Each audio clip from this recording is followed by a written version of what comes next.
BC Rich, ESP LTD, which brand is the best metal guitar? For this video, we're going to be looking at two of the most expensive guitars in my collection, the BC Rich Ironbird Extreme and the LTD KHWZ. You can find both of these guitars brand new on Sweetwater for $1,800. So before we jump into tone tests, why don't we go over some of the specs that each guitar has. This BC Rich has a 5-piece Shredzilla neck.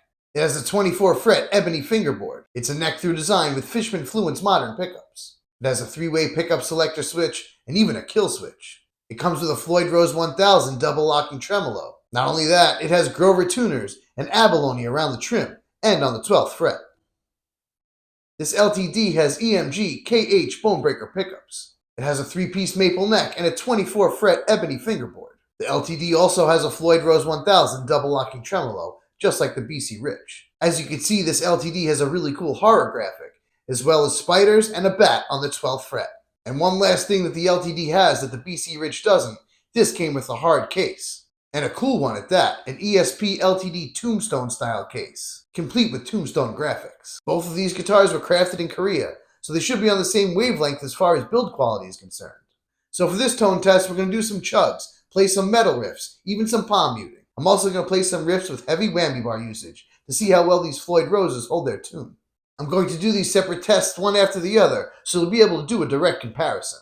And when the tone tests are over, stick around for some final thoughts.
Well, I must say, both guitars sounded badass. To be honest, I think the real hero here is my amp setup, the Boss Katana 100-watt head going into my 2x12 Harley Benton cabinet. I've always been a big fan of pointed guitars, so BC Rich definitely wins as far as looks go. And in regards to sound, I think they're pretty evenly matched. But at the end of the day, I think I have to give the crown to LTD, and here's why. While playing these guitars standing up, which you would be if you were playing a live show, the BC Rich has terrible neck dive. And that terrible neck dive can make it slightly awkward to play. When you're playing a show, you want to be 100% focused on the songs and not worried about the awkwardness of the guitar. Perhaps placing the guitar strap knobs in different spots might alleviate the neck dive. But until then, LTD's the winner. So I was thinking about ending the video here, and then I thought, maybe I should throw in some bonus content. As I stated in the beginning of the video, both of these guitars are $1,800 brand new. And that gets me thinking, do you need to spend $1,800 to get this kind of a sound? Well, let's find out. The first guitar we're going to look at is this X Series Jackson Kelly. You could find this brand new for about $800. And as you can see, it still has the stock pickups. I'm going to put this through my amp using the same settings, and you tell me how much of a sound difference you hear. Do you hear a $1,000 difference?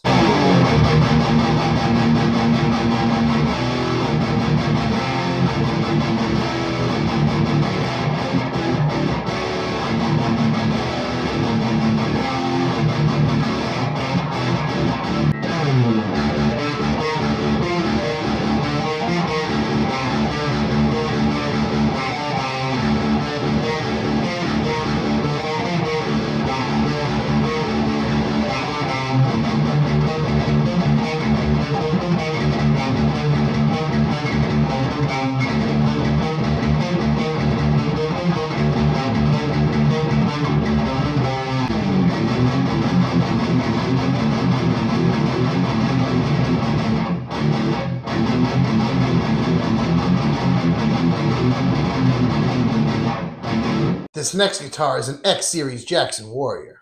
Like the Jackson Kelly, you can get this for about $800 brand new. But if you're paying close attention, it has upgraded Seymour Duncan pickups. A Seymour Duncan Nazgul in the bridge and a Seymour Duncan Black Winter in the neck. The only tricky part about this tone test is this guitar is tuned down to drop A. Everything else is in drop D. That being said, let's hear what kind of sound you can get from an $800 guitar with a $200 pickup upgrade.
And finally, the last guitar in this tone test, the West Creek High Voltage. You can get this guitar for about $240. This has stock pickups and absolutely rips. And when this tone test is over, you might be asking yourself, do you need a new guitar or do you need a new amp? Let's check out this tone.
So at the end of the day, do you need to spend a lot of money to get a great tone? I don't think so. That being said, there's nothing wrong with buying a guitar that's a little bit on the expensive side. I've wanted a BC Rich Ironbird for years, and I was excited when I finally got my hands on one. I also think the kind of amp you have plays a big role. So which tone do you like the best? And which guitar do you think is the best for metal? Anyway, that's going to do it for this one. I really appreciate you stopping by. In my next video, we're going to be taking a deep dive into my amplifier setup, the Boss Katana 100 watt head, and the Harley Benton 2x12 cabinet. Make sure you're subscribed and you're following so you don't miss it. Anyway, thanks again for watching. I'm the Tatted Bald Guy reminding you, it doesn't matter the genre, good music makes your head nod. I'll catch you in the next one. Peace!